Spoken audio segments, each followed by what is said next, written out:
Les rives de la Haute-Deule, Bois Blanc, la ZAC de Rat Technologie, bien des noms pour ce quartier en apparence si tranquille. Mais on raconte que quelque chose s'y trame. Retrouvons tout de suite 4 jeunes gens qui nous présenteront le quartier sous toutes ses coutures dans un reportage exclusif.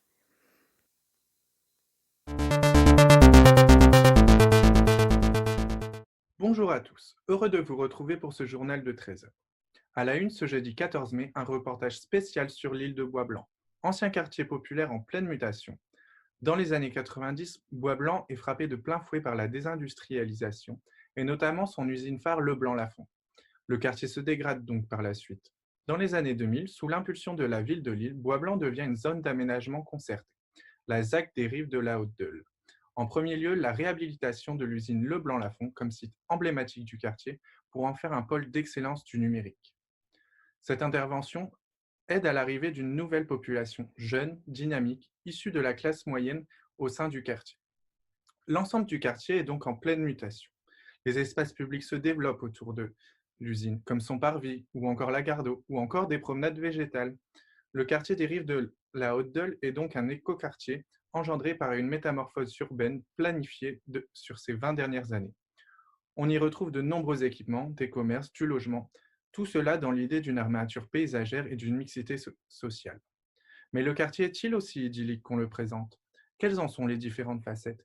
Notre envoyée spéciale, Honorine Lucet, en direct de Bois-Blanc, va tenter de nous répondre. Oui, en effet, Victor, un fort contraste est observé en termes de qualité des espaces publics. La grande pelouse d'Ora Technologie offre un espace riche en biodiversité, ainsi qu'un traitement de sol particulier, tandis que plus au sud, vers les aviateurs, les enfants jouent à côté d'un local poubelle. Les pouvoirs publics ont-ils donc privilégié la zone proche d'Ora Technologie seulement? C'est ce que nous allons essayer de découvrir. Lorsque l'on se balade dans la rue du Playtime, square, jardin et couloirs écologiques jouxtent notre chemin. Un grand soin est attribué aux matériaux. Les interstices entre sont comme millimétrés. Un équilibre est pensé entre ces différents matériaux, comme par exemple l'acier Corten qui est quasi omniprésent, qui rappelle la couleur de la brique. Après enquête, nous remarquons en effet une transition. Un grand soin est accordé aux places et aux jardins. Ambiance minérale et végétale s'y entremêlent, se rencontrent. Tout cela en étant ponctué d'un intime rapport à l'eau. Mais plus on descend vers le parc des Berges, moins ce soin est palpable. Les pelouses dans lesquelles s'implantent les grandes barres de logements collectifs que sont les aviateurs sont entièrement végétales et en partie laissées en friche. Merci pour ces informations, Honorine Lucet. Nous retrouvons tout de suite Judith pour notre point de vue météo urbaine. Bonjour à tous. Aujourd'hui, le soleil est généreux sur une grande partie du nord de l'île des Bois Blancs. On le doit à la politique de la ville ayant organisé des espaces publics généreux et de qualité, jusqu'au croisement de la rue du Plétane avec celle des Bois Blancs. D'ailleurs, on a des champs nuageux plus nombreux vers le sud de l'île depuis l'ensemble des années 70 vers celui des aviateurs. L'importante dépression à ce niveau fracture l'échange social entre le nord et le sud de l'île. En remontant sur le nord de l'île, on comprend la logique d'organisation mise en place pour l'espace public afin d'apporter du soleil aux habitants. Nous avons un parcours de l'eau accompagnant le visiteur dans son cheminement et une hiérarchisation dans l'organisation des voies. Le trottoir est étant privilégié tant par sa matérialité de ses sols, son mobilier urbain et sa végétation. Ailleurs, vous voyez, le diagramme parle de lui-même. On constate que le minéral se transforme petit à petit en végétal. On voit aussi la structure rationnelle de l'espace public s'effacer en allant vers le sud. Alors ne vous inquiétez pas, les températures s'amélioreront dès demain. Vous allez pouvoir profiter du beau temps. En effet, l'aménagement de la rue du Plétal évolue. On notera tout d'abord une dynamique nouvelle.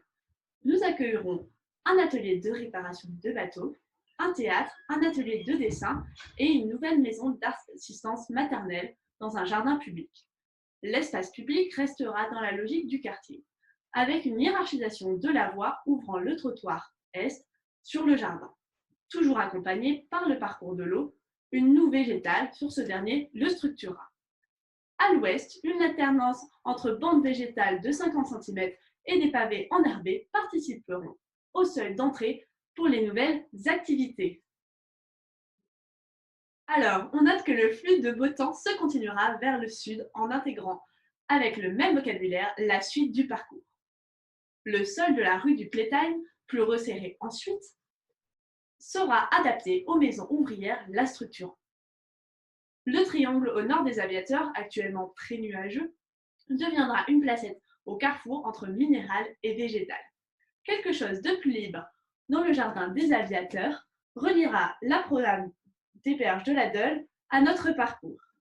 On note ainsi que les températures seront bien supérieures aux normales de saison. Vous pouvez bien évidemment retrouver toutes ces informations sur notre site internet cloud.archi.fr. Allez, on en parle plus en détail cet après-midi. En attendant, je vous laisse avec Victor Anquez. Et n'oubliez pas, nous fêtons les Francs aujourd'hui. Bonne fête à eux!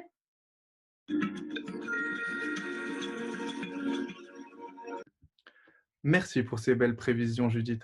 Sans transition, nous retrouvons notre agent immobilière Chloé Plaza en direct de la rue du Playtime. Merci Victor. Ici Chloé Plaza, votre agente immobilière favorite, et nous nous retrouvons aujourd'hui pour une nouvelle émission où je vais vous présenter 4 interventions architecturales bien particulières que j'imagine déjà très bien. Alors ici nous sommes au bout de la perspective de la technologie, nous sommes rue du Playtime plus précisément. Première intervention. Voyez-vous ce pignon existant? Ressentez-vous toutes ces vibrations? Ici je vois quelque chose qui vibre, je vois quelque chose de déconstruit. Cet arbre, il faut qu'il soit sublimé dans quelque chose qui pourrait être modulable. Je veux quelque chose de modulable et une architecture qui bouge. Oui, c'est ça. Regardez.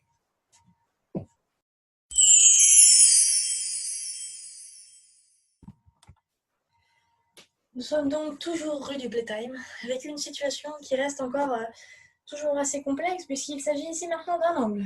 Bon. D'un côté, un espace public, des terrains de pétanque. Bon, gardons-en la moitié, c'est important. Mais ici, surtout, je veux voir une constellation. Un éparpillement abstrait d'éclats. Et puis, cet angle pourrait...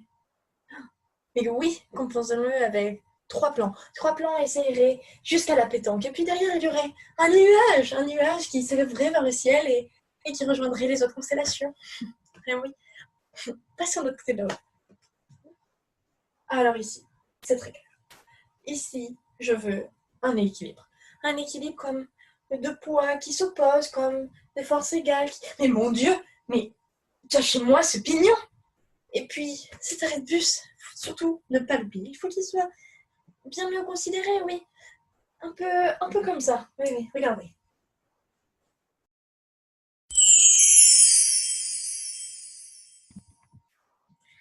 Alors ici, je dois dire que le contexte est tout à fait différent. Ici, je vois le feuillage. Quelque chose qui flotte dans ces grands arbres. Ça va être super. De la topographie, dites-vous?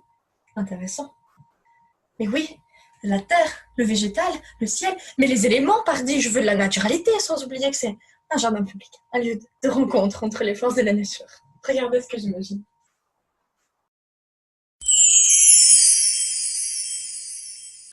Intéressant, Madame Plaza. Hâte de voir la suite de ces aventures. En ce qui concerne notre journal, il touche à sa fin. On se retrouve pour notre édition de 23h, car oui, nous serons encore là. Bonne journée à tous!